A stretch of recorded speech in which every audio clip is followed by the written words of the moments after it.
Que le Dieu Tout-Puissant, le Dieu des esprits de prophètes, vous bénisse, où que vous soyez, qui que vous soyez malade, que vous soyez à l'hôpital, que vous soyez souffrant, que vous soyez abandonné de tous, que vous soyez maltraité, que vous soyez rejeté, que vous soyez mal compris, que vous soyez même méprisé, que le Dieu qui m'a envoyé vous soutienne, qu'il vous soutienne dans tous vos efforts, dans toute votre souffrance, dans toute votre peine et dans toute votre douleur. Que le Dieu qui m'a envoyé vous soutienne, afin que vous relevant de cette étape-là, que vous reconnaissiez les voies de Dieu et que vous reconnaissiez la volonté de Dieu, qui est de recevoir celui que Dieu a envoyé. Je suis le prophète Essonou Ambroise, messager du chant du coq, qui apporte le réveil et la manifestation des fils de Dieu. Et c'est uniquement par l'Esprit Saint que l'on obtient le réveil. Tous les Saint-Esprits sont faux. Je vous dis, tous les Saint-Esprits sont faux. Tout ça, c'est la ruse de Satan. Et dans les précédentes vidéos, nous allons apporter la révélation et la bonne compréhension. Et l'humanité ne le savait pas. L'humanité ne savait pas que Saint-Esprit n'était pas l'Esprit Saint. Mais il fallait un temps. Et ce temps-là devait être la dispensation de l'Esprit Saint même. Il y a eu un temps où c'était la dispensation du Père. Il y a eu un temps où c'était la dispensation du Fils. Aujourd'hui, c'est le chant du coq qui vient introduire la dispensation de l'Esprit Saint.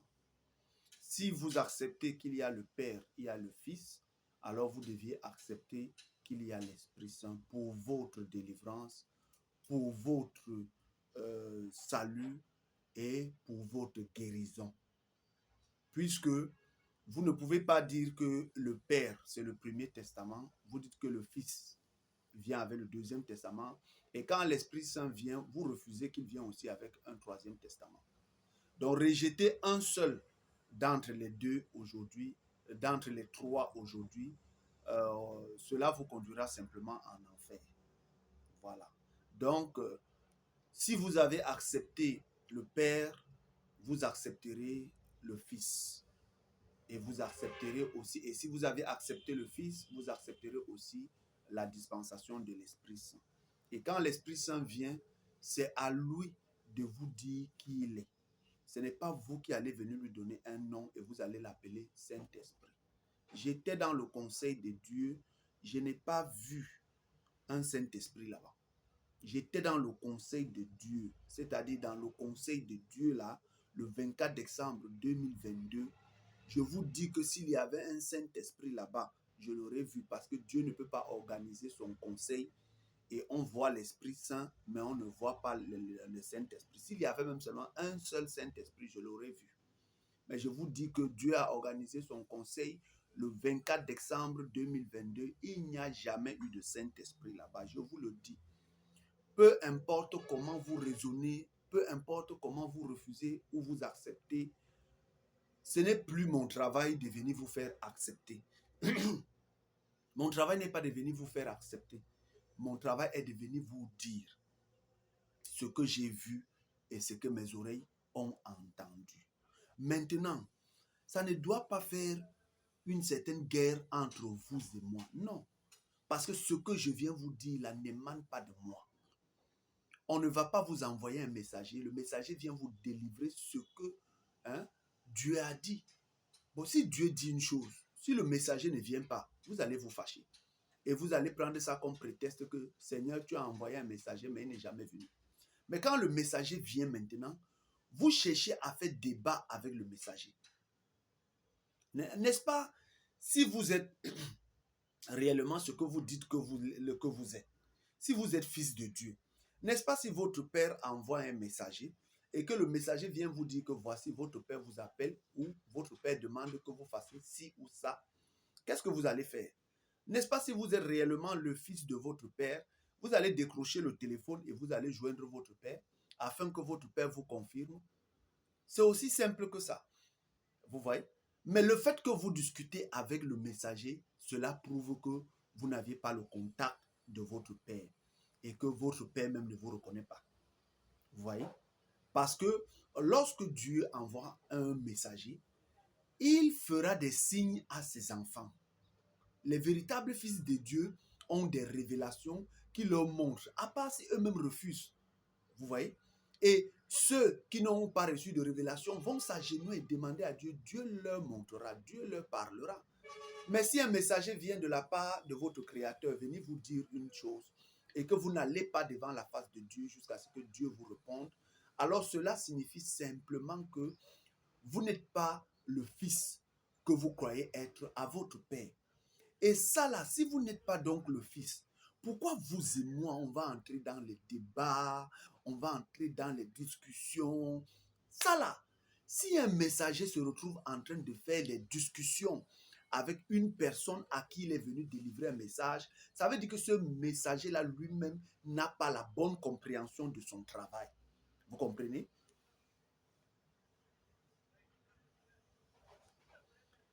Si je viens par exemple vous donner ma pensée, si je viens vous dire ce que je pense, moi, Ambroise, en tant qu'humain, voilà, en ce moment, on peut débattre. On peut débattre parce que c'est ma pensée, c'est ce que je pense. En ce moment, on peut rester, on débat, on essaye d'échanger tout ça, on débat, on essaie. Mais je viens accomplir une tâche. Je viens annoncer un message. Maintenant, si le Créateur m'a réellement envoyé, pourquoi je viendrais me mettre à discuter avec vous ou à chercher à vous convaincre pour que vous croyiez, comme si peut-être c'est moi qui est dans votre cœur pour aller toucher ou il y a un bouton en vous qu'il faut que j'appuie pour que vous croyiez. Vous voyez? Ça là même, c'est la preuve de l'incrédulité. Voilà. Si Dieu envoie un messager, le messager n'a pas à venir discuter avec les gens ou venir chercher à convaincre, à faire des débats. Ça là, au champ du coq là, c'est fini, c'est terminé. Voilà. Un messager vient te dire que Dieu a dit. Tu es libre de croire, tu es libre de rejeter. Il n'y a pas de débat. Comme tu es libre de croire et de ne pas croire, le messager aussi est libre de venir annoncer son message ou de ne pas annoncer. Alors, vous n'avez aucunement pas le droit de venir juger une personne qui vous dit que Dieu lui a dit. Il faut bien comprendre. Vous n'avez pas ce droit-là. Sauf si Dieu vous autorise d'aller juger cette personne. C'est Dieu qui doit vous autoriser à aller juger cette personne. Mais si Dieu ne vous a pas envoyé juger cette personne, vous courez à votre Père. Parce que la personne que vous serez en train de juger serait bel et bien celui que Dieu a envoyé. Et quand vous allez découvrir cela, vous ferez comment? Voilà. Donc, il n'y a pas de débat. Vous voyez? Ah, il n'y a pas de débat et il n'y en aura pas. On ne fait pas de débat. Tu crois, c'est bon pour toi-même. Parce que l'amour là, si vous n'aviez pas l'amour en vous, comment vous allez même d'abord vous aimer vous-même d'abord? Donc, l'amour parfait doit d'abord commencer à vous faire du bien. L'amour parfait ne va pas regarder seulement les défauts des autres. C'est l'amour philéo qui fait ça. C'est l'amour par intérêt, l'amour par hypocrisie qui regarde seulement les défauts des autres. Si vous aviez l'amour parfait en vous, ça va d'abord commencer à vous nettoyer, exactement comme Jésus est entré dans le temple. Si l'esprit qui était en Jésus est en vous, ça va d'abord commencer à vous interpeller. Parce que votre corps est le temple de l'Esprit Saint. Vous voyez? Si l'esprit qui était en Jésus est en vous, s'il entre en vous, il commencera d'abord par vous nettoyer vous-même. Voilà. Vous n'allez pas seulement avoir un esprit qui vous fait donner des prophéties sur les autres, mais vous-même, vous n'observez pas vos mauvais agissements et vos mauvais comportements. Et parfois, vous êtes même possédé jusqu'à, mais vous n'arrivez pas. Pourquoi? Parce que vous n'aviez pas l'amour parfait, vous n'aviez pas l'Esprit Saint. C'est pour ça que quand je parle, je m'exprime, j'explique même de toutes les manières possibles, même qu'un bébé du jardin peut comprendre, vous ne comprenez pas. parce qu'en réalité, l'esprit de l'auteur de ce message, c'est-à-dire l'esprit qui est auteur de ce message-là, vous ne l'avez pas. Parce que si vous l'avez, on n'a pas besoin de tourner. Il suffit d'écouter une personne une seule fois. Vous l'écoutez une seule fois. Si vous avez l'esprit, l'auteur du message, de ce message en vous, vous n'avez pas besoin de courir. Vous comprenez une fois parce qu'il y a quelque chose qui va se passer entre vous et le message qui est adressé. Voilà. Donc, maintenant, je voudrais dire une chose. Vous voyez, la plupart du temps, lorsque Dieu envoie quelqu'un ou un prophète venir apporter des révélations, on a toujours cette impression-là. Vous voyez, on a cette impression-là que quand la révélation va venir, elle sera tellement grande, donc ça va venir avec des mystères, des mystères. Bon, les gens s'attendent toujours à des choses trop grandes, trop volumineuses. C'est-à-dire, il faut par exemple que lorsqu'un prophète vienne, il faut qu'il arrête le soleil comme Josué, il faut qu'il divise la mer comme Moïse, il faut qu'il vienne faire la colonne de feu descend comme Branham, et toutes ces choses-là, vous voyez, c'est ça qui trompe l'homme. Vous voyez, c'est ça qui trompe l'homme. Marcher toujours selon la chair. Et c'est ce qu'on nous a appris dans la vie. On nous a appris toujours à marcher selon la chair, selon la chair. Nous avons grandi, tout ce que nous avions fait, c'est entretenir la chair, entretenir la chair. Jamais on ne nous a appris à entretenir l'esprit.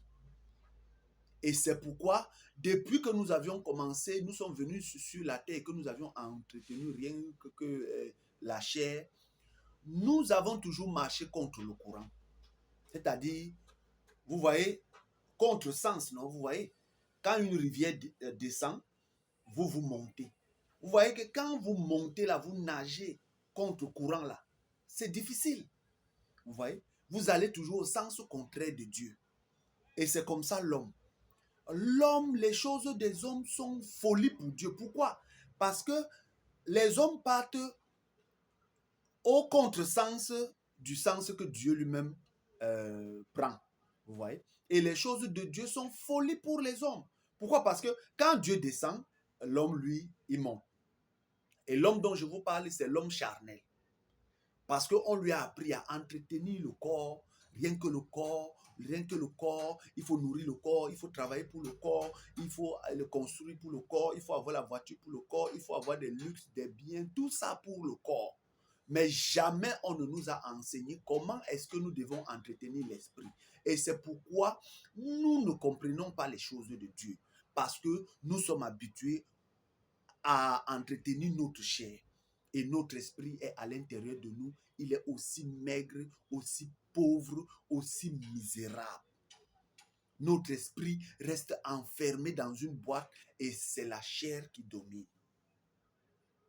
Et c'est pourquoi, lorsque les prophètes viennent, on a toujours cette impression. Observez un peu, hein. Je vais vous parler de l'histoire de Naaman.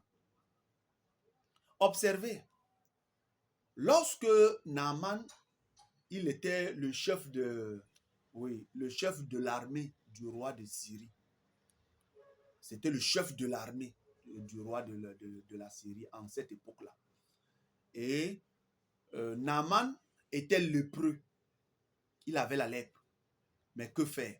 Naaman sûrement avait marché dans tous les hôpitaux. Naaman avait vu tous les charlatans de son grand pays, la Syrie. Il avait consulté tous les médecins traditionnels, les médecins de l'hôpital et tout ça. Il a consulté tous les charlatans qu'il fallait consulter. Mais vous observerez que, qu'est-ce qui s'est passé? Dieu n'est pas allé chercher une grande personne. Vous voyez? Naaman s'attendait à ce que la personne qui devait lui montrer le chemin devait être une grande personne. Ça devait être un grand roi, un grand, je ne sais pas, quelqu'un de très influent qui devait venir montrer le chemin à Naaman. Et observez que la personne qui est venue montrer le chemin à Naaman, c'est une petite fille. Une petite fille de rien du tout. Une petite fille même que eux-mêmes, ils avaient pris en captivité, ils avaient conduit chez eux pour être leur esclave. Vous voyez? Dieu est passé par l'esclave de Naaman. Cette petite fille-là. Et c'est cette petite fille-là qui est venue montrer le chemin à Naaman. Vous voyez? Vous qui attendez toujours que, ou qui croyez que votre esclave, votre serviteur, ou bien un moins que rien ne peut pas vous parler. Vous qui pensez que moi, et ce nom Ambroise, un rien du tout, une insignifiante créature comme moi là, je ne peux pas vous parler de la part de Dieu. Vous voyez? Mais Naaman, ce jour-là, comme vous aujourd'hui, parce qu'aujourd'hui là, c'est vous qui avez la lèpre de Naaman. Peut-être votre lèpre ne se voit pas comme celle de Naaman. Mais vous avez la lèpre. Oui, vous avez la lèpre. Parce que toute personne qui n'a pas l'Esprit Saint a la lèpre. Il a la lèpre de Naaman. Toute personne qui n'a pas l'Esprit de Dieu a la lèpre de Naaman. Et il a besoin de Dieu pour être guéri. Et votre lèpre peut être le Saint-Esprit. Et votre lèpre peut être la fornication, l'adultère. Votre lèpre peut être la masturbation. Votre lèpre peut être des adorateurs des idoles, des adorateurs du bois et de la pierre, en tout type. Vous voyez? Votre lèpre peut être que vous êtes quelqu'un qui mettait la Bible au-dessus de Dieu. Vous avez enfermé Dieu dans un cahier. Vous voyez? Or, vous êtes un adorateur du bois. Dès l'instant que vous adorez la Bible, dès l'instant que vous adorez la Bible, qui est un livre fait avec du bois, c'est-à-dire le papier fait avec du bois, vous êtes un adorateur du bois. Hein? Dès l'instant que vous adorez la Bible, vous adorez les photos collées sur du papier, Marie, Ave Maria, toutes ces choses-là. Dès l'instant que vous adorez ces choses-là, c'est la lèpre là qui est sur vous.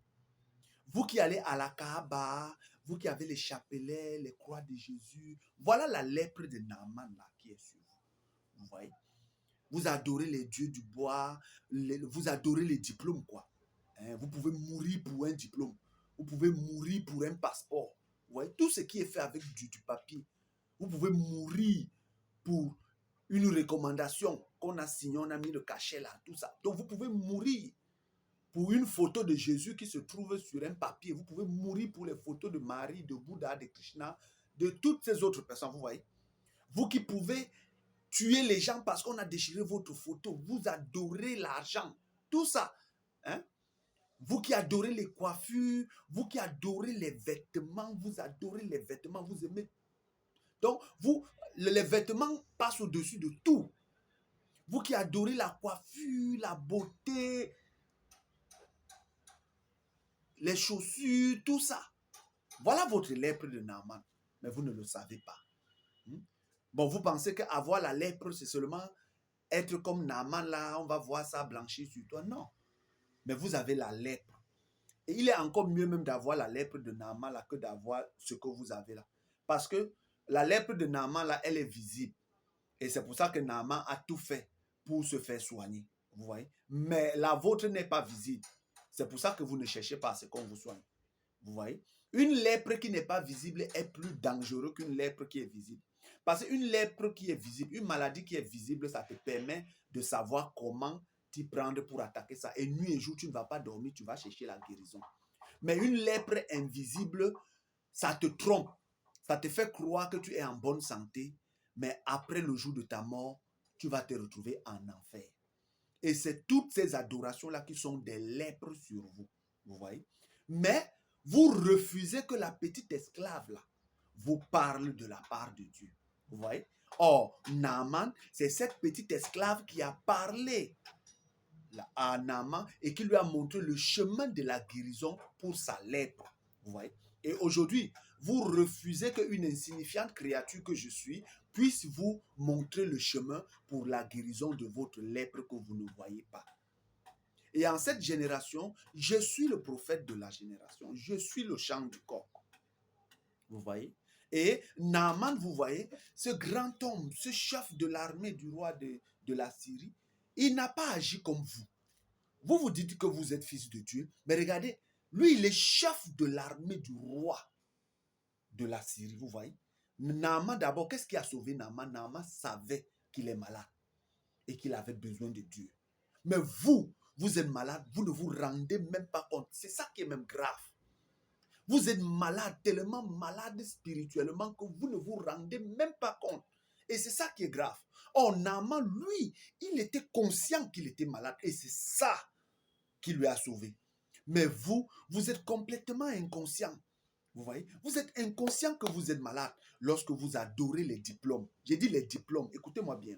Lorsque vous adorez les passeports, toute forme de diplôme que vous adorez là, vous êtes un adorateur des dieux du bois. Vous voyez? Toute forme de papier qu'on a mis un cachet dessus. Comme vous voyez là, sur votre passeport là, vous allez voir le cachet que vous voyez là. C'est les Ave Maria. C'est les Ave Jésus. Tous les cachets que vous voyez sur les papiers là, hein, c'est l'insigne de qui? C'est l'insigne de César. Vous voyez? Sur votre passeport que vous adorez là, l'insigne qui est là n'est pas différent d'un papier où on a aussi collé la photo de Jésus, on a collé la photo de Marie, on a collé la photo de Saint Barnabé, Saint Patrice, Saint ceci, Saint... Vous voyez? Les photos que vous voyez, on colle au mur, les gens adorent là. Vous aussi là, vous adorez un papier où on a collé, on a mis le cachet de César. Vous voyez? Vous êtes un adorateur de César, vous êtes un adorateur des dieux du bois. À chaque fois que vous adorez les diplômes, vous pouvez mourir à cause d'un diplôme, à cause parce que vous avez échoué un examen. Vous voyez, vous pouvez mourir parce que vous n'avez pas eu un diplôme. À chaque fois que vous adorez tout ce qui est fait avec du bois et du papier, là, vous êtes un adorateur des dieux du bois. Vous voyez, mais vous êtes malade, vous ne le savez pas. Vous voyez, à chaque fois que vous prenez les croix de Jésus, que ce soit fait en bois, que ce soit fait en quoi, vous prenez les statuettes de Marie fait en bois, toute forme de statuette là, et les chapelets faits en bois, et tout ça, vous êtes un adorateur des dieux du bois. Et vous voyez là où il y a votre maladie, mais vous ne vous rendez pas compte. Et d'autres sont les adorateurs des dieux de pierre. Quand on dit des dieux de pierre là, vous ne comprenez pas le sens même de la chose, mais vous devez comprendre que le dieu des pierres, vous avez par exemple la maison. Vous adorez votre maison jusqu'à... Hein? Pour construire, vous êtes prêt à mourir, même, vous êtes prêt à tuer même les gens pour pouvoir construire. Vous voyez? Vous êtes un adorateur des dieux des pierres. Vous voyez là où se situe votre maladie? Mais vous ne vous en rendez même pas compte. L'argent que vous voyez là, l'argent, l'or, les pierres précieuses, tout ça c'est la terre. Et ce sont des pierres, vous voyez? C'est des pierres. L'argent est une pierre, est une forme de pierre qu'on transforme. L'or, quoi là, les diamants, ce sont des pierres.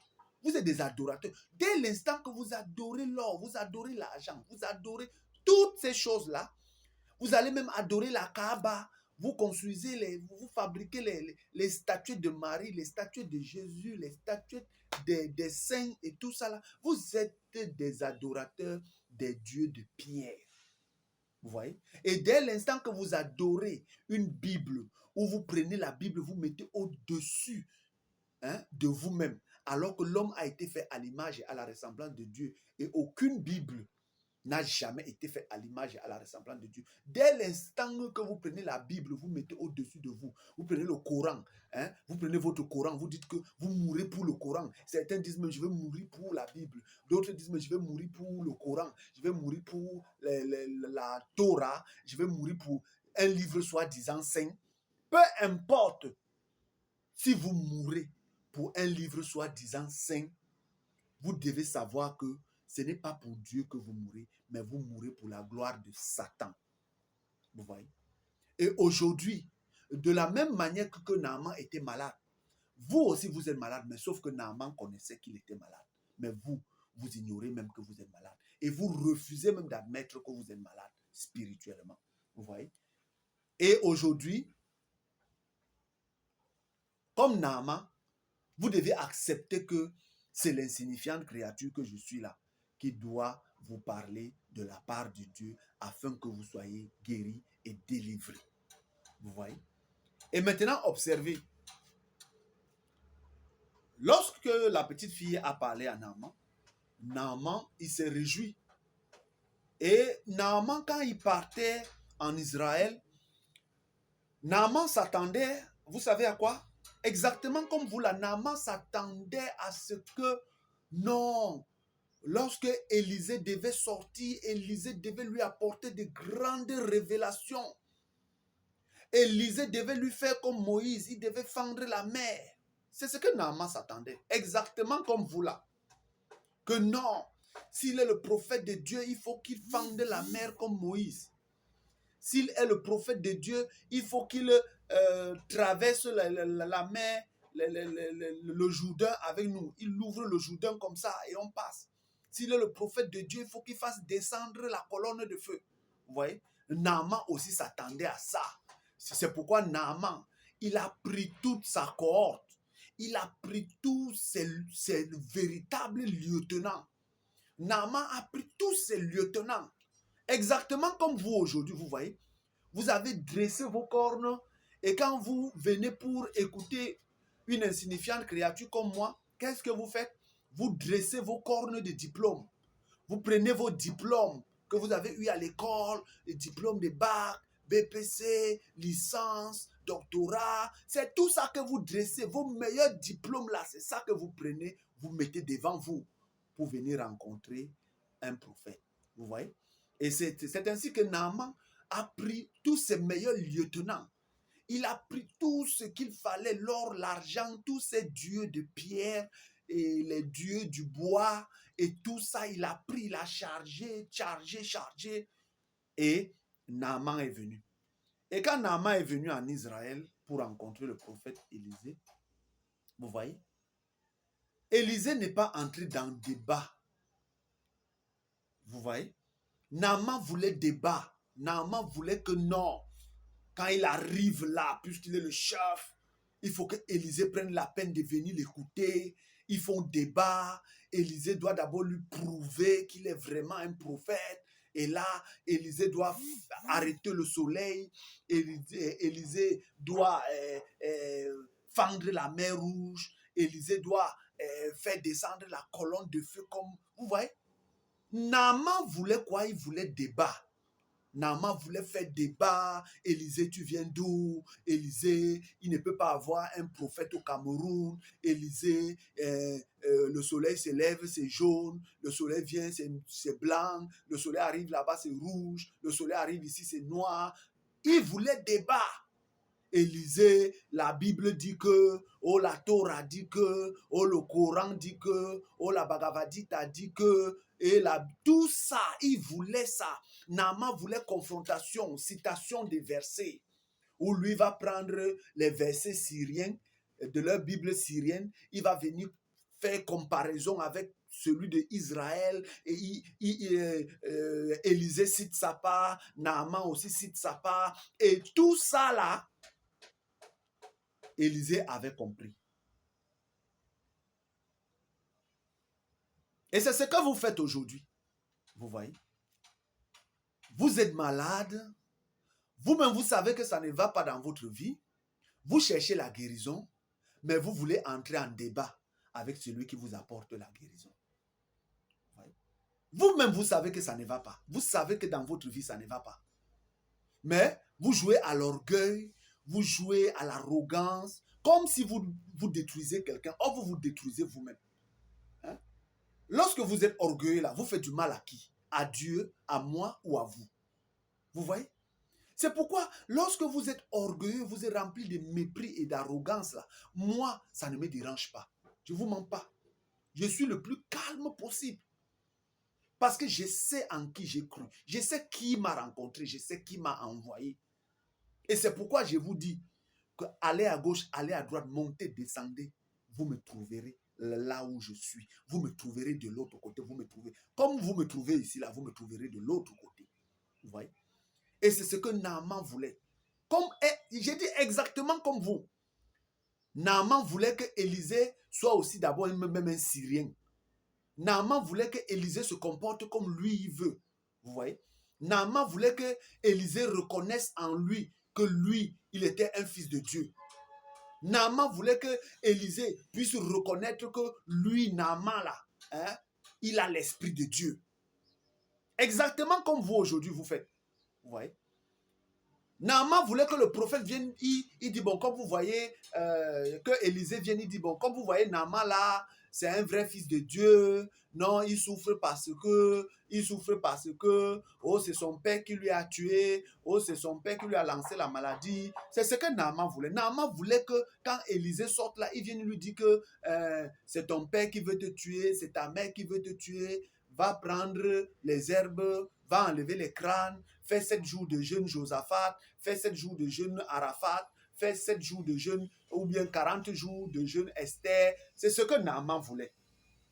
Naaman voulait que lorsque Élisée sorte là, hein, vous voyez, exactement, Élisée devait venir avec l'eau bénite. Il aspergeait ça sur Naaman. Là, Naaman devait bien se sentir, quoi. Vous voyez? C'est ce que Naaman voulait. Naaman voulait que lorsque Élisée sorte là, il sort avec un gros chapelet en main. Vous voyez? Un très grand chapelet en main. Il vient, il commence à compter. Je vous salue Marie, quoi. Il commence à citer ça jusqu'à Naaman devait dire non. Là, ça c'est un vrai prophète. Naaman voulait que dès que Élisée va sortir là, il sorte avec une grosse croix de Jésus. Vous voyez? Là, il va dire, ouh, ça c'est vraiment un prophète. Il est pieux.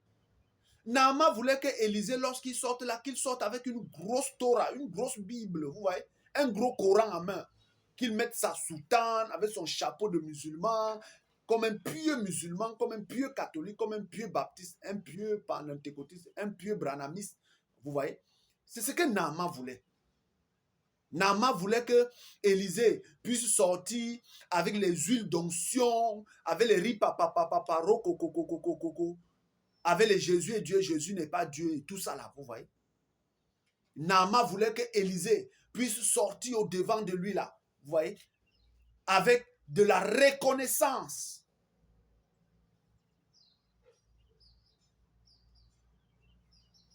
Vous voyez? Et c'est cela. Mais vous voyez que il n'y a jamais eu débat entre Naaman, le lépreux, et Élisée, le prophète. Il n'y a jamais eu débat. Tu veux, tu fais. Tu veux, tu ne fais pas. Moi, je sais qui m'a envoyé. Mais toi, qui est en toi? C'est là le problème. Qui est en toi? Parce que si celui qui m'a envoyé est en toi, tu ne riposteras pas. Parce que celui qui m'a envoyé, s'il est en toi, il témoignera de tout ce qu'il m'a dit et tu n'auras pas à faire débat. Vous voyez?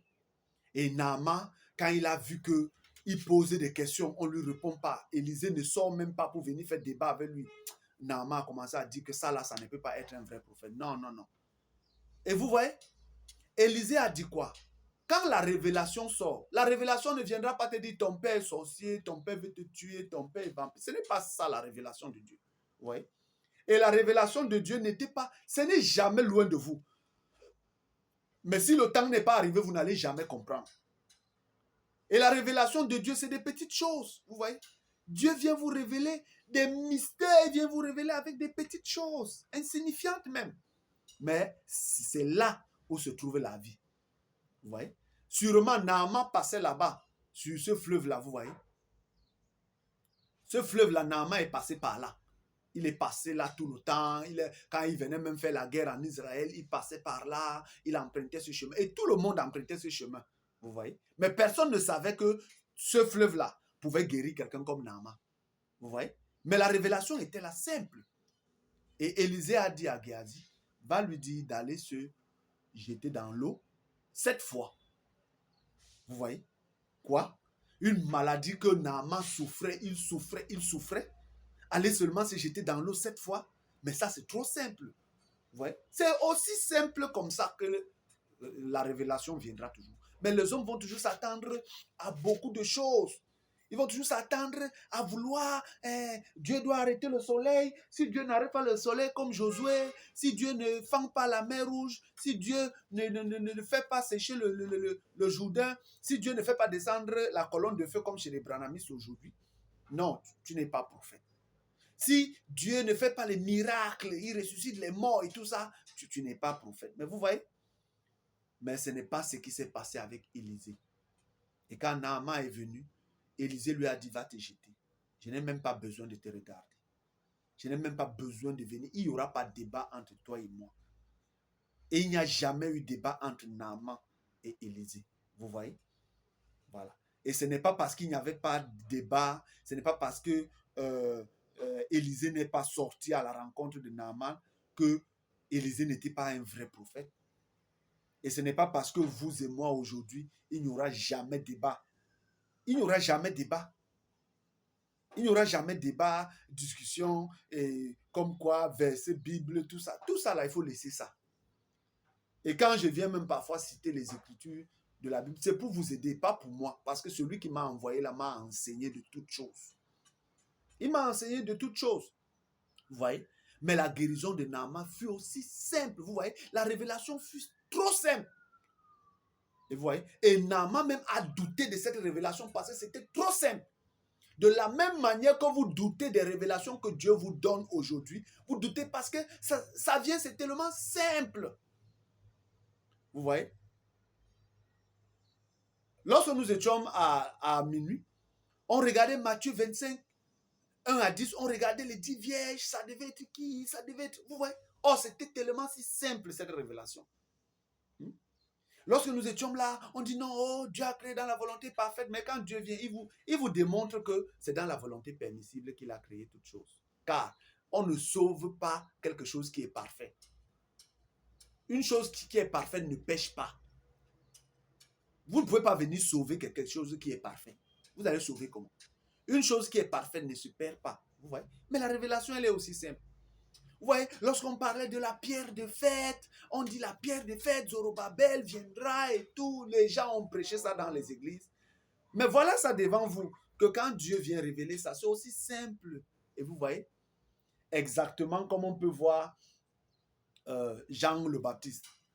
Vous voyez, quand on a dit que les montagnes seront rabotées et tout ça, les gens s'attendaient à ce que quand Jean-Baptiste va entrer en scène, non.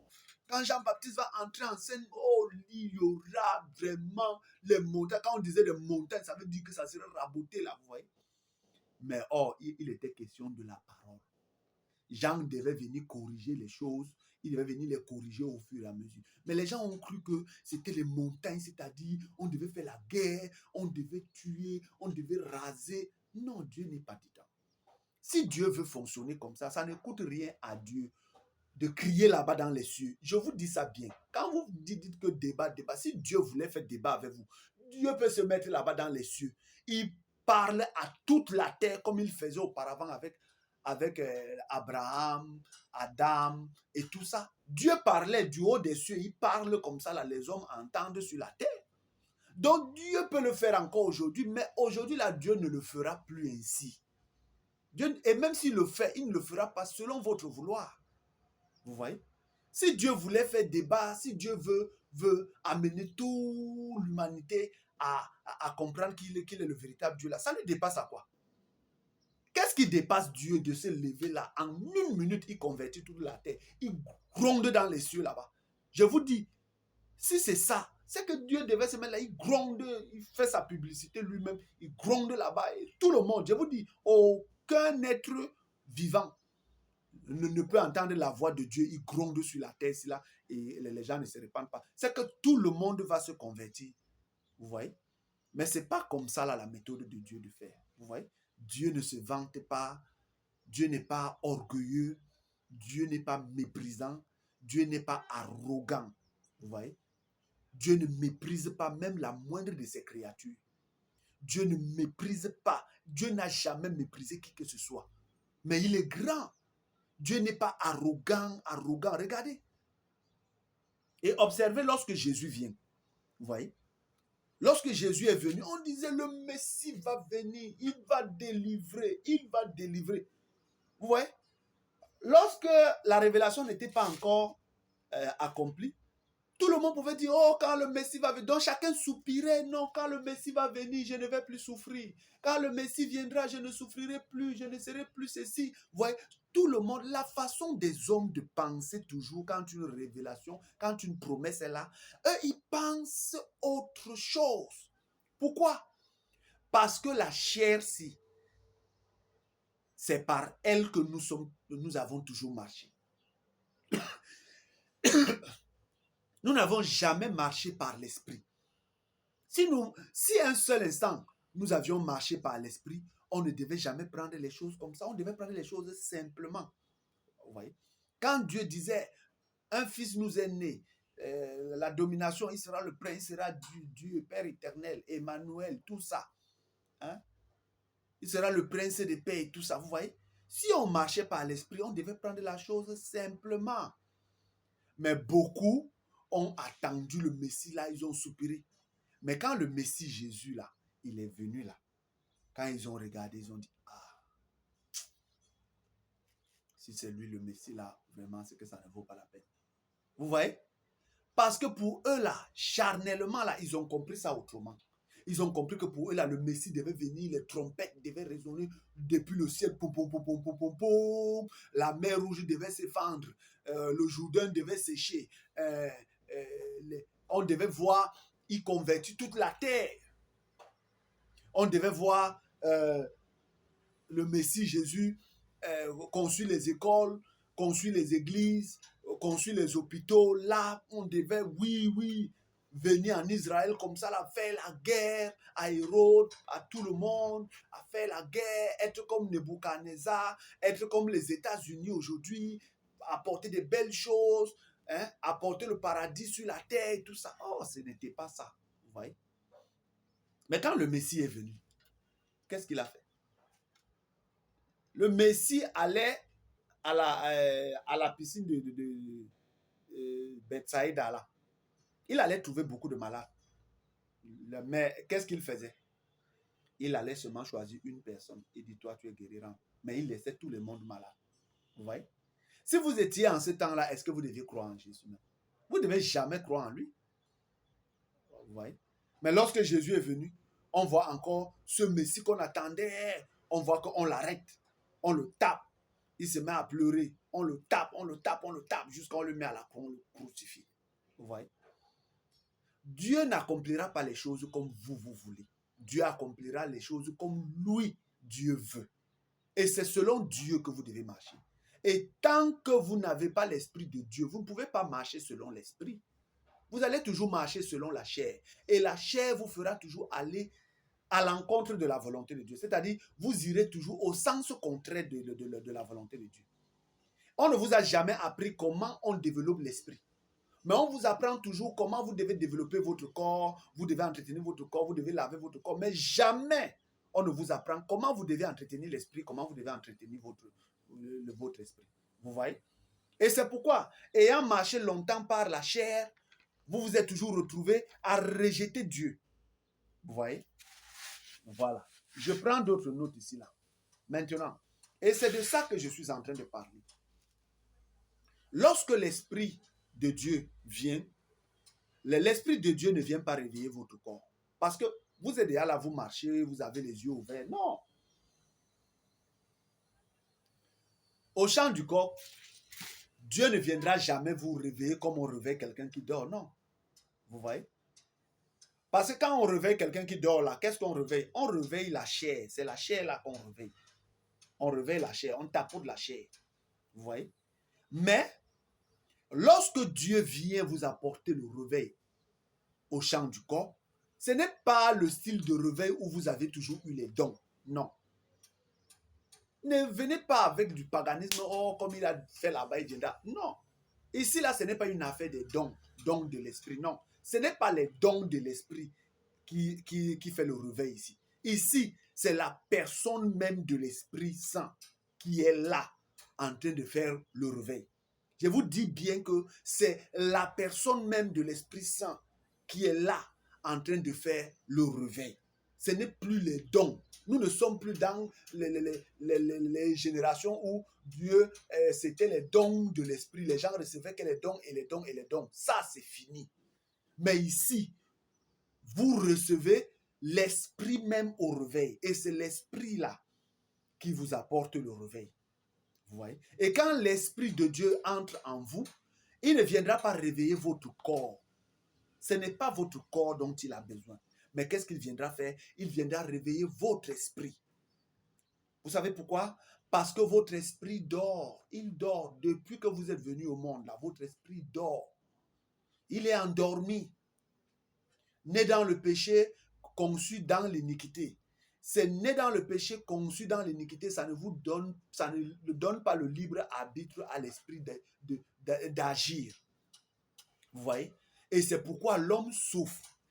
Né dans le péché, conçu dans l'iniquité, fait en sorte que l'homme ne réalise pas les bêtises qu'il fait, ne voit pas et n'accepte pas et ne reconnaît pas son Créateur.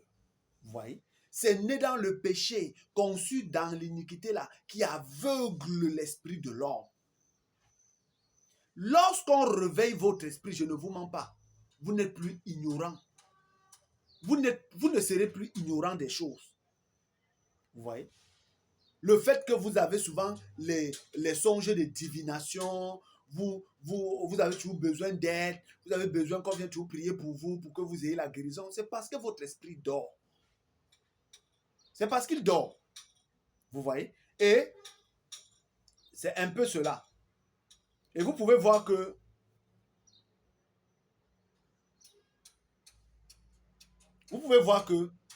pourquoi est-ce que vous le faites? Pourquoi est-ce que vous rejetez Dieu?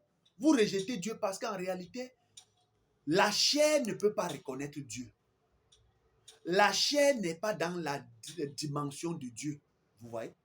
La chair, là, elle n'est jamais dans la dimension de Dieu. Or, Dieu est esprit. Vous voyez? C'est par l'esprit que vous pouvez reconnaître Dieu.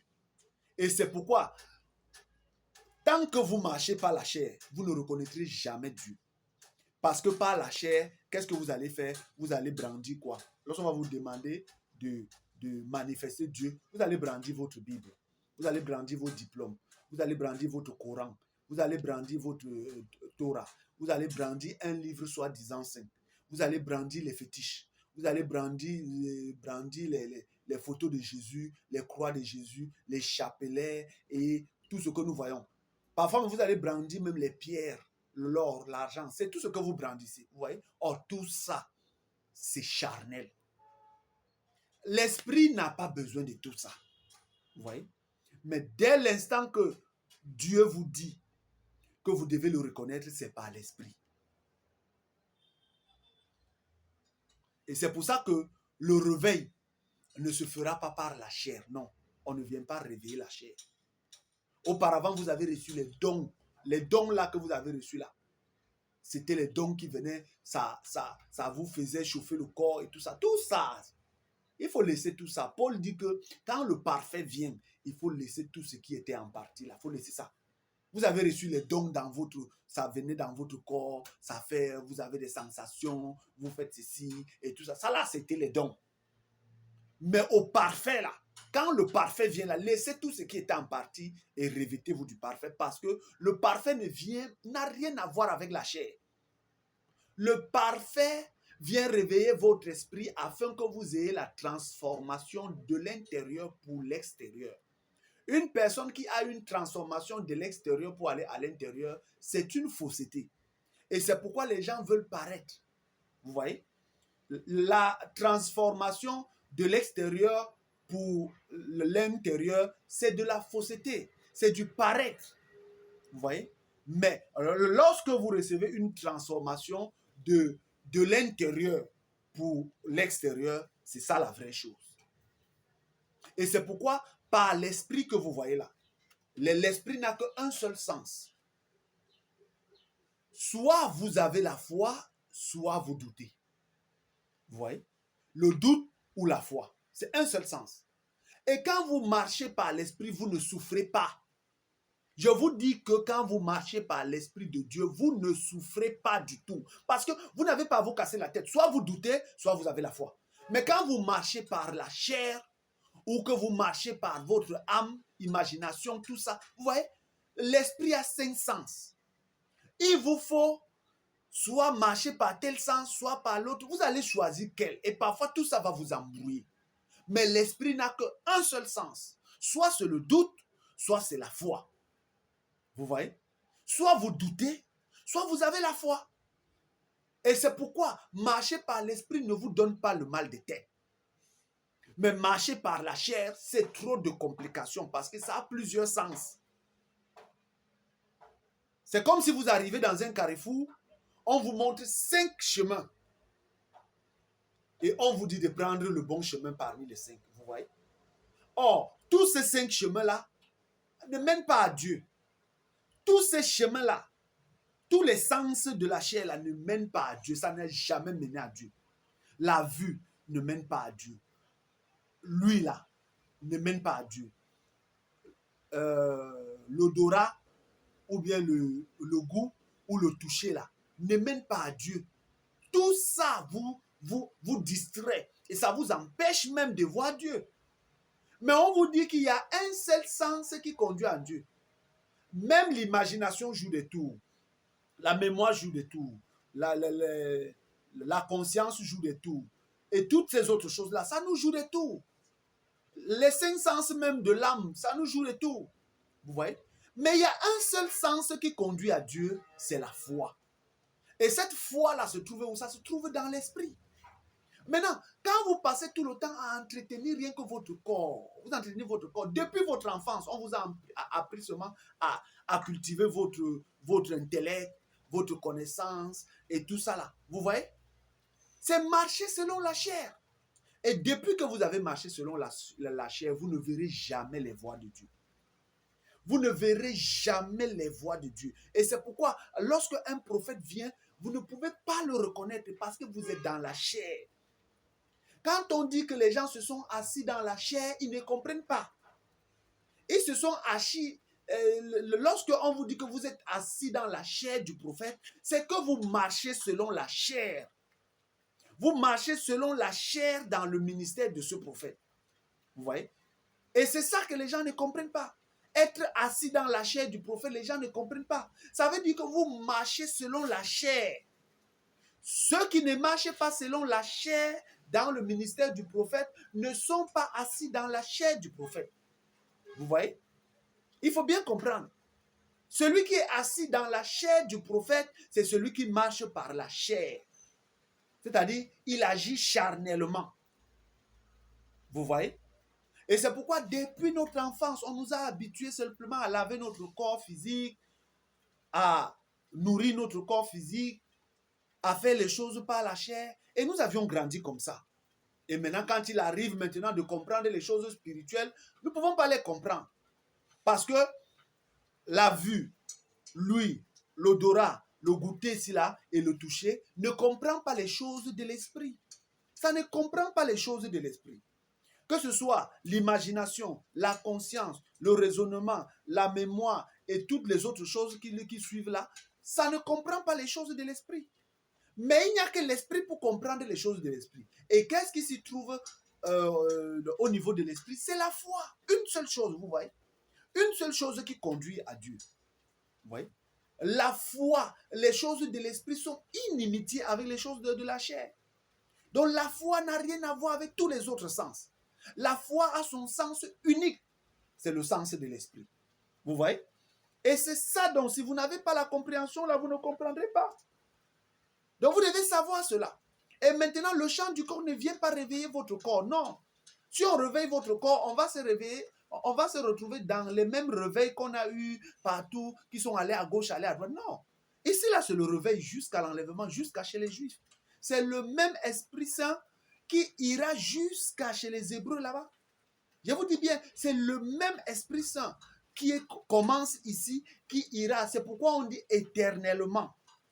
Et beaucoup ne comprennent pas pourquoi on dit éternellement. C'est le même Esprit Saint qui va quitter ici, aller au matin, enlever l'épouse, aller maintenant suivre Israël et enlever là-bas. Vous voyez? C'est lui qui clôture tout. C'est l'Esprit Saint. Vous voyez? Et c'est pourquoi on ne vous a jamais appris à marcher selon l'esprit. Parce que tout ce qu'on vous a appris jusqu'à aujourd'hui, c'est pour simplement cultiver votre chair, votre conscience, votre mémoire, votre, votre imagination. Tout ce que vous avez fait depuis votre enfance, ce n'était que pour cultiver votre conscience, votre mémoire, garder dans votre mémoire, savoir bien vivre en société. C'est tout ça. Même lorsque vous allez à l'école, là, tout ce qu'on vous enseigne là, c'est quoi? Ce n'est que les voies et moyens pour ne jamais marcher selon l'esprit. Tout ce qu'on vous donne, des bibles, les diplômes, les passeports, les biens de ce monde, l'argent, tout ça, c'est pour vous aveugler afin que vous ne reconnaissiez pas les voies de l'esprit. Parce que la foi n'a pas besoin de tout ça. L'esprit n'a pas besoin de toutes ces choses. Diplôme ou pas diplôme, l'esprit n'en a pas besoin. Vous voyez? Mais c'est le corps qui nous trompe, qui nous aveugle là à rejeter Dieu. Vous voyez? Voilà. Maintenant, je veux dire autre chose. Je veux dire autre chose. Voilà. Donc, ceci, c'était pour la bonne compréhension de tous. On a vraiment beaucoup à dire. Mais présentement, nous sommes en train de faire la transcription. Oui, les vidéos que vous voyez là. Donc, quand vous voyez, on ne réagit plus beaucoup dans les groupes. C'est parce que nous sommes en train de faire la transcription, vous savez, des vidéos. On transcrit pour mettre dans le livre de la génération ou dans le livre du chant du corps. Pour permettre à ceux qui sont dans les endroits qui n'ont pas la lumière de pouvoir avoir le livre. Parce que ceux qui n'ont pas la lumière, ils n'ont pas la possibilité comme vous voyez, d'avoir comme ça, de pouvoir voir une vidéo. Et les endroits où il n'y a pas la lumière, ils n'ont pas de téléphone, vous voyez que les conditions deviennent difficiles. Donc nous sommes obligés de transcrire tout ce que nous sommes en train de dire là, on le met dans un livre et au moins avec un livre, on peut aller dans les endroits où il n'y a pas de lumière et on distribue. Et avec le livre, quelqu'un peut déposer, il revient lire après. Vous voyez, et c'est pourquoi vous voyez, un certain temps là, on ne réagit plus beaucoup dans le groupe, mais nous sommes toujours avec vous. Voilà. Donc vous devez comprendre que voilà pourquoi vous ne devez plus marcher selon la chair. Vous devez comprendre que lorsqu'on vous dit que quelqu'un est assis dans la chair du prophète, ça veut dire que cette personne, dans le ministère de ce prophète, marche selon la chair. Voilà. Et celui qui n'est pas assis dans la chair du prophète, c'est la personne qui marche selon l'esprit. Vous voyez? Et l'esprit a un seul sens. Quand vous marchez selon l'esprit, il ne peut pas vous tromper. L'esprit ne peut pas vous tromper. Soit vous avez la foi et que vous cultivez la foi dans votre esprit, il vous conduit à Dieu directement. Soit vous avez les doutes et vous cultivez les doutes, il vous conduit directement à Satan. C'est pourquoi l'esprit n'est pas là pour tâtonner à gauche, à droite. Non. Quand vous marchez selon l'esprit, et vous n'allez pas être là pour tâtonner avec 5 sens comme le corps ou comme l'âme. Non. Quand vous marchez selon l'esprit, vous allez avoir un seul sens, la foi. Et si vous êtes de l'autre côté du rideau, dans les ténèbres, vous avez rien que le doute. Donc si vous doutez, c'est rien que le doute. Et vous allez faire le doute là à la perfection. Et si vous avez la foi, rien que la foi, vous allez faire ça à la perfection. Voilà pourquoi quand vous marchez par l'esprit, vous n'aurez pas les songes de divination, vous n'aurez pas toutes ces choses-là. Vous voyez? Et c'est pourquoi l'Esprit Saint vient donc apporter le réveil. Et c'est pourquoi le choix de l'Esprit Saint est le choix du chant du corps. Donc partout où vous êtes, retenez cela. Et aujourd'hui, le baptême, c'est uniquement au nom du Seigneur Jésus-Christ pour la manifestation de l'Esprit Saint. Et c'est le troisième point. Et c'est le troisième testament. C'est la troisième alliance aussi. Vous voyez? Et c'est plus grand que ce que vous ne pensez. Vous voyez? Ce n'est pas une affaire de génération, mais c'est une affaire de testament. Vous voyez? Donc, si vous avez accepté qu'il y a Père, il y a Fils, il y a Esprit Saint, alors vous deviez accepter que Père est une dispensation qui est venue avec le premier testament et le premier pôle. Vous devez accepter que Fils aussi qui est venu avec le deuxième testament, qui est le deuxième poule, c'est aussi une autre dispensation. Et si vous acceptez déjà les deux dispensations, là, vous devez aussi savoir que Esprit Saint aussi, c'est aussi une autre dispensation qui vient avec un troisième testament et c'est le troisième poule. Ce n'est pas difficile à comprendre. Laissez simplement vos diplômes de côté, laissez tout votre orgueil, votre mépris et votre arrogance et recherchez Dieu par l'esprit et non par votre intellect, non par votre imagination, votre conscience, votre mémoire ou par votre vue ou l'odorat ou le goûter ou l'ouïe ou le toucher. Car tous ces sens-là ne peuvent pas vous conduire à Dieu. Donc, où que vous soyez, que Dieu vous bénisse. Et si vous m'avez écouté, changez. Changez. Lorsque vous acceptez les recommandations de Dieu, c'est d'abord pour votre bien. C'est pour votre bien, pour le bien de vos enfants, pour le bien de votre famille. Parce que c'est un héritage que l'on ne perd pas.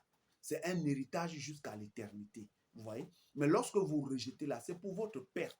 Donc, si vous rejetez une chose, si vous dites que vous ne mangez pas macabo, et que moi j'ai dit que je mange plantain, on n'a pas assez discuté. Puisque quand je mange plantain là, je ne mange pas pour mettre ça dans votre ventre. Je mange ça, c'est pour moi. Bon, si vous mangez macabo là, ça c'est votre problème. Ça ne doit pas me déranger.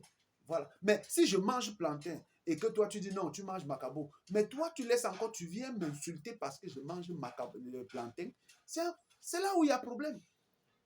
On n'a pas lieu même à se discuter sur la terre. On n'a pas lieu même à faire débat. Débat de quoi? Tu crois, on avance. Tu ne crois pas, tu laisses. On avance. Et ça n'empêche qu'on soit toujours des frères. Nous sommes des frères. Mais maintenant, même le jour de l'examen, est-ce que le jour de l'examen là, ce que moi je réponds à l'épreuve là, est-ce que c'est la même chose que toi tu es obligé de répondre sur ton épreuve? N'est-ce pas le jour de l'examen? Chacun a son épreuve devant lui et chacun répond et donne les réponses selon qu'il convient. Et c'est le résultat maintenant qui vient séparer tout le monde. Bon, pourquoi maintenant, quand moi je viens dire que non, c'est le chant du corps, toi tu dis que non, tu es toujours à minuit ou bien au temps du soir, ou bien tu es catholique, tu es baptiste, tu es branamiste, tu es bouddhiste, tu es shintoïste, tu es pentecôtiste ou adventiste. Mais pourquoi quand moi je viens te dire que c'est le chant du corps, pourquoi tu me combats? Tu me combats pourquoi? C'est l'examen. Je suis en train de dire que nous sommes au chant du corps. Je suis en train de donner des réponses pour notre temps. Maintenant, laisse que Dieu, l'examinateur là, que lui vienne dire que c'est faux. Donne ta part de réponse. Si tu n'es pas au champ du corps, dis en quel moment tu es. Moi, je viens répondre à l'épreuve de ce temps-ci. Et je dis que ce temps-ci, c'est le champ du corps. Alors, et je viens maintenant et je donne des réponses. Et tout ce que je suis en train de vous dire dans chaque vidéo, ce sont des réponses à l'épreuve de votre temps. Vous voyez? Et ceux qui sont faits pour réussir cette épreuve, ils comprendront. Et ils vont aussi donner les mêmes réponses à la vie. Et les démons là, quand ils verront que vous avez donné les réponses qu'il faut, alors ils vont vous libérer. La preuve que vous êtes admis ou que vous avez réussi ou que vous êtes en train de faire que l'examen dans votre vie se déroule bien, c'est que le message de votre temps doit vous apporter la délivrance. Ouais. Et ce n'est pas un message scellé, qui est déjà scellé, qui va vous apporter une délivrance. Non, non, non. Quand un message est scellé, il faut comprendre que Dieu ne peut pas sceller un message sans vous envoyer quelqu'un. Avant que Dieu ne scelle une chose, Dieu doit vous envoyer quelqu'un. Dieu ne peut pas laisser un prophète sur la terre, il vient sceller son livre, et il ne vous envoie personne. Ça n'a pas de sens. Vous voyez? Ça n'a pas de sens. Que Dieu, bon, on peut comprendre qu'un prophète meurt subitement, là, oui, on comprend. Mais pas qu'un prophète est vivant sur la terre. On se comprend bien? Et Dieu vient sceller son livre, lui étant vivant. Comment Dieu peut venir sceller le livre d'un prophète et le prophète est vivant sur la terre et Dieu ne prépare pas quelqu'un qui va prendre la relève? Vous-même, vous pensez quoi? Donc, on n'a pas assez discuté pour ça. Vous voyez? On ne doit pas se discuter pour ça. C'est Dieu qui coordonne toutes ces choses. Voilà. Et moi, je ne suis qu'un exécutant. Je viens te dire, tu acceptes, tu refuses, c'est bon. Avançons, nous sommes des frères. Hein? Si nous prenons le même bus ou le même véhicule, nous prenons la même moto, nous prenons le même taxi ou le même avion, on a pris, vous avez payé votre billet, j'ai aussi payé mon billet. On est dans le même véhicule. qui nous conduit. Mais si j'arrive maintenant à ma destination et que je descends, ça ne doit pas faire un problème, toi et moi. Toi aussi, tu vas aussi arriver là où tu dois arriver. Et quand tu vas descendre, ça ne doit pas faire un problème avec d'autres personnes. Mais dès l'instant que si moi je descends là où ma destination s'arrête et que tu commences à me traiter de diable, c'est toi qui as un problème. Oui, c'est toi qui as des problèmes. Ce n'est pas celui qui descend qui a des problèmes, mais c'est toi qui traites celui qui descend de diable comme si vous étiez venus ensemble. J'étais au temps du soir. Est-ce que j'étais venu avec quelqu'un? J'étais à minuit. Est-ce que je suis venu avec quelqu'un? Hein? Et je suis maintenant au champ du corps. Est-ce que je dois venir avec quelqu'un? Chacun prend sa route. Chacun sait là où il vient. Chacun sait exactement là où il va. C'est chacun qui vit ses problèmes. Quand Dieu vous annonce un message, chacun va écouter et il saura s'il est concerné. Hein? Lorsque l'Esprit Saint vous parle au travers du chant du coq, alors vous allez reconnaître, si vous êtes assis là, vous écoutez ce que le chant du coq dit, vous saurez que cela parle de vous. Et vous allez vous reconnaître dedans. Pourquoi? Parce que ce sont vos noms qui sont cités à l'intérieur de manière à expliquer les choses. Vous voyez? Chacun se reconnaît parce que son nom est dedans. Si tu te reconnais, c'est que ton nom est dedans. Ça veut dire que tu es celui qui est choisi pour cette épreuve. Hein? Mais si ton nom n'est pas dans une liste, pourquoi est-ce que le chant du corps va venir répéter ça? Il y a l'examen. Avant l'examen, d'abord, il y a d'abord la sélection. On sélectionne d'abord les gens. Hein? L'examen, on ne prend pas tout le monde de venir faire l'examen. On sélectionne d'abord. Et Dieu a sa sélection. C'est pourquoi on vous dit qu'il y a beaucoup d'appelés, peu de lits. Je dis bien, il y a beaucoup d'appelés, peu de lits. Parce que la sélection, on dit peut-être on veut 1000 personnes. Et dans 1000 personnes, on veut peut-être 100 personnes. Vous voyez? Et la sélection là maintenant, c'est quoi? C'est que lorsque le chant du corps vient maintenant, il commence à vous parler, vous vous reconnaissez dans ça. Alors vous êtes sélectionné. C'est comme ça. Et toute personne qui se reconnaît dans ce que le chant du corps dit, il est sélectionné. Et si vous êtes donc sélectionné maintenant, il faut bien que vous allez faire l'examen. Et si vous faites maintenant l'examen, il faut bien que vous réussissez. Et le seul moyen de réussir, s'il n'y a que le chant du corps qui vient vous dire, aucune génération ne savait comment on féconde pour avoir un corps céleste. Aucune génération n'avait jamais prêché une telle chose. Vous pensez que c'est le jeu? C'est parce que nous sommes déjà en train de partir. Nous allons à l'enlèvement. Hein? Et vous ne pouvez pas aller là-bas sans avoir un corps céleste. Et vous voyez que dès que vous aurez déjà des corps célestes, hein, ces corps célestes-là seront manifestes sur la terre. C'est pourquoi, vers le matin là-bas, au matin, les gens qui vont croire au matin, je vous dis qu'ils auront, eux et leurs corps célestes seront sur la terre. Ça veut dire que vous aurez des hommes sur la terre, mais avec leur corps céleste. C'est pourquoi Jésus que vous voyez là, il n'est pas passé par tous les chemins pour des blocages que vous voyez là. Il est venu par une voie directe. Mais nous, on est passé par des contours. Vous voyez? On est passé par le contour de notre Père. On était d'abord de l'air. On est passé, on est devenu spermatozoïde. Après, on est sorti, on a pris. Vous voyez, Jésus n'est pas passé par tout ça. Ça, c'est trop de complications. Vous voyez? Et c'est ça. Et le seul moyen pour féconder, c'est de reconnaître le message de ton temps, de féconder. Et quand on dit féconder, c'est-à-dire, vous devez marcher par l'esprit. Et le seul moyen de marcher par l'esprit, vous devez manifester l'amour. Vous manifestez l'amour jusqu'à ce que l'amour que vous manifestez soit parfait. Et si vous manifestez déjà l'amour, ce sont les voies de l'esprit que vous êtes en train de suivre. C'est la voie de l'esprit. L'esprit est amour. Et si vous marchez par l'amour, alors vous développerez quoi? La foi. C'est celui qui a les doutes qui ne marche pas par l'amour. Voilà. Celui qui ne marche pas par l'amour, c'est celui qui a les doutes. Vous voyez? Il va marcher par les doutes. Mais celui qui a de l'amour, c'est parce qu'il a la foi. Quand quelqu'un manifeste l'amour, c'est parce qu'il a la foi. Et plus il manifeste l'amour, plus elle devient parfaite. Et plus sa foi grandit. Et il entre en contact avec Dieu. Vous voyez? C'est ça la fécondation. Quand on vous dit féconder, c'est ça. Et lorsque vous fécondez et que vous entrez en contact avec Dieu, Dieu se fait chair en vous. Oui, Dieu se fait chair en vous, l'Esprit de Dieu et vous, vous devenez un. Vous voyez? Et c'est cela. Et il n'y a que le chant du corps qui vient vous révéler cela. Aucune génération ne vous avait révélé cela. Personne ne savait comment est-ce qu'il fallait féconder. Vous voyez? Or, c'était là. Vous voyez que quand la révélation est là, on croit, les mystères sont tellement grands, on s'attend à ce qu'on va venir avec les colonnes de feu. Non, non, non, non. Le troisième pôle, c'est la parole. Personne ne peut imiter cela. Le troisième pôle, là, c'est la parole. Et les élus seuls comprendront. Ce n'est que ceux que l'Esprit Saint réveille là. Ce n'est que ceux-là qui comprendront. Vous voyez, c'est aussi simple. Mais vous vous posez la question, pourquoi les autres ne comprennent pas? C'est parce qu'ils marchent selon la chair. Et tous ceux qui marchent selon la chair sont inimitiés de Dieu. Ils sont inimitiés, ils sont séparés de Dieu. Et une personne qui est séparée de Dieu, vous allez faire débat avec lui pour faire quoi?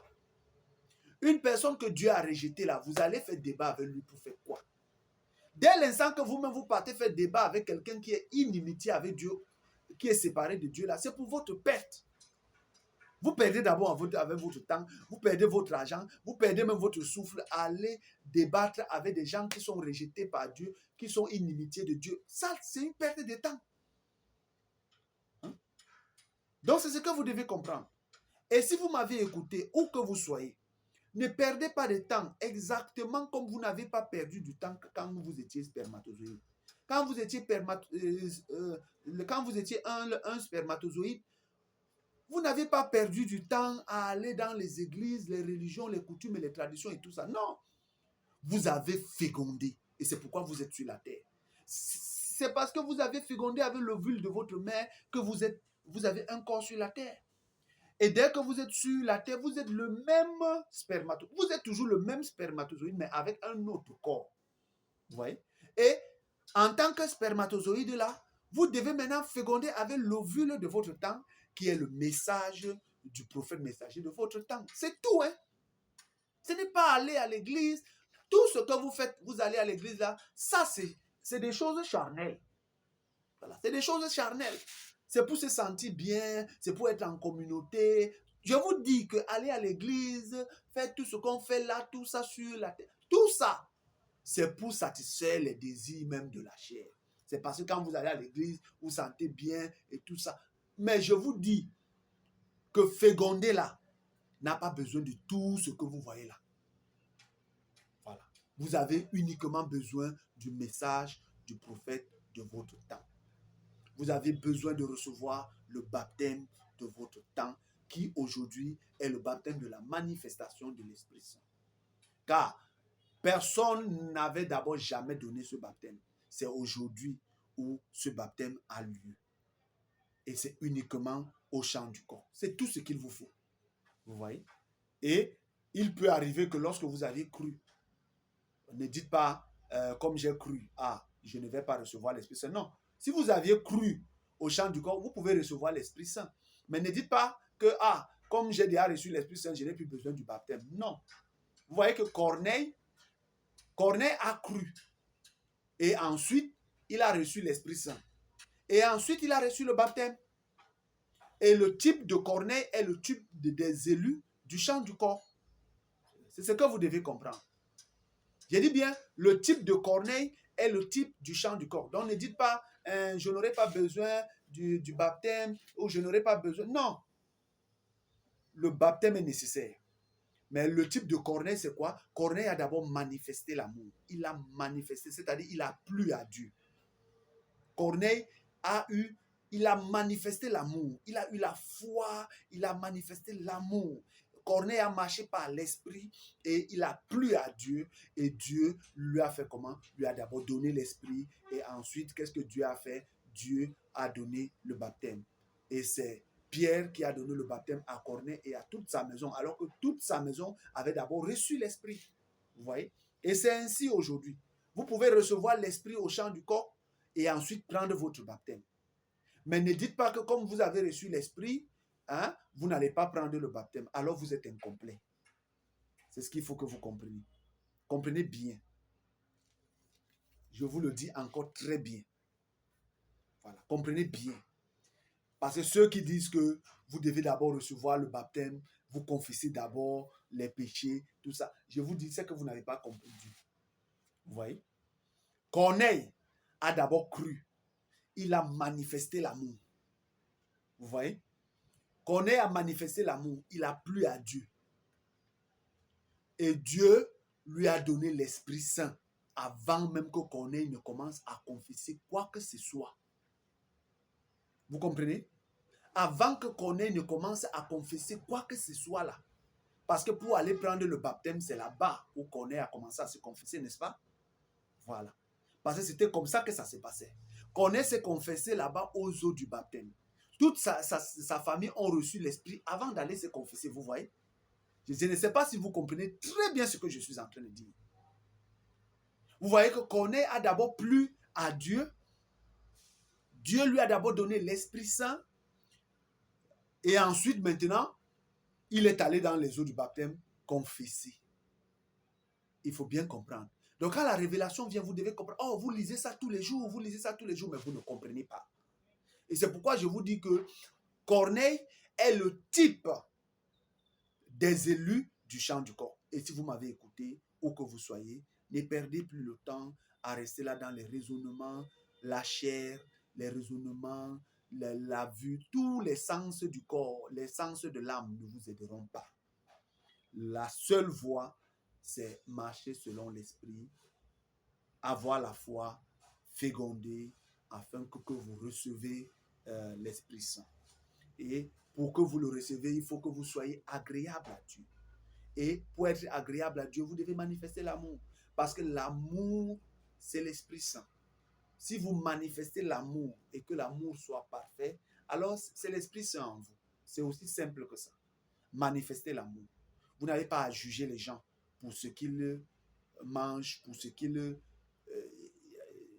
de la manière dont ils s'habillent, de la manière dont ils font leur choix. Voilà. Si quelqu'un dit qu'il ne veut plus être à minuit, laissez-le. Si quelqu'un vous dit qu'il ne veut plus être au chant du corps, laissez-le. Si quelqu'un vous dit qu'il ne veut plus être au temps du soir, laissez-le. Si quelqu'un vous dit qu'il ne veut plus être musulman, laissez-le. Si quelqu'un vous dit qu'il ne veut plus être baptiste, laissez tout le monde tranquille. Laissez tout le monde tranquille. Laissez tout le monde en paix. Laissez tout le monde prendre son chemin. Voilà. Sur la terre, il y a des êtres moitié animal, moitié humain. Et il y a des gens qui sont moitié grenouille, moitié humain, moitié serpent, moitié humain, moitié chimpanzé, moitié humain. Vous voulez les obliger. Vous voulez qu'un serpent chante comme le coq, comment? Vous voulez que le coq chante comme la grenouille, comment? Vous voulez qu'une grenouille chante comme l'éléphant, comment? Vous voulez que l'éléphant se comporte comme le serpent, comment? Vous voulez que le serpent se comporte comme le lion, comment? Vous voulez que le lion se comporte comme le chat? Comment vous voulez ça? Hein? Peu importe comment vous voulez, tous ne vont pas se comporter de la même manière. Nous avons des humains, moitié humain, moitié animal, moitié humain, moitié animal, moitié humain, moitié animal. Donc laissez chacun être là où il doit être. C'est ça même la perfection. En forêt, vous ne voyez pas les arbres se discuter. Chacun sort là où il peut. Et chacun pousse comme il peut. Vous voyez? Laissez chacun. Quelqu'un vous dit qu'il ne veut plus être catholique, laissez-le. Si quelqu'un vous dit qu'il ne veut plus être protestant, laissez-le. Si quelqu'un vous dit qu'il ne veut plus être baptiste, laissez-le. Laissez chacun recevoir ce qu'il croit être juste. Parce que le jour venu au jugement, c'est ce que lui a pensé qui va le conduire soit au paradis, soit en enfer. Mais je vous dis que la seule manière d'avoir un corps céleste pour les événements qui viennent, c'est de féconder avec le message de votre temps. Ne haïssez plus les gens pour rien. Ne cultivez plus la haine qui ne vous apporte rien du tout. Si quelqu'un est baptiste ou il est catholique ou il est protestant, ça vous dérange à quoi? Votre problème là-bas, c'est quoi? Laissez tout le monde dans leurs choses. Dieu connaît là où il y a ses enfants. Voilà. Prêchez ce que vous avez à prêcher comme parole. C'est tout. Dieu, qui est esprit, ira choisir et ceux-là viendront. On n'arrête pas les gens avec la force. On n'insulte pas les gens pour qu'ils croient. Vous voyez? Vous n'allez pas insulter quelqu'un pour qu'il croit. Ça, c'est déjà... Ça, là, ce n'est pas là. Il n'y a pas de différence avec ceux qui voulaient introduire les gens musulmans ou bien le pape là-bas qui venait tuer les gens pour les rendre catholiques. C'est la même chose. Vous engueulez quelqu'un parce qu'il ne veut pas croire ce que vous lui dites. Vous insultez les gens parce qu'ils vous ont quitté. Bon, ça là, où est l'Esprit de Dieu là-bas? Où est l'amour là-bas?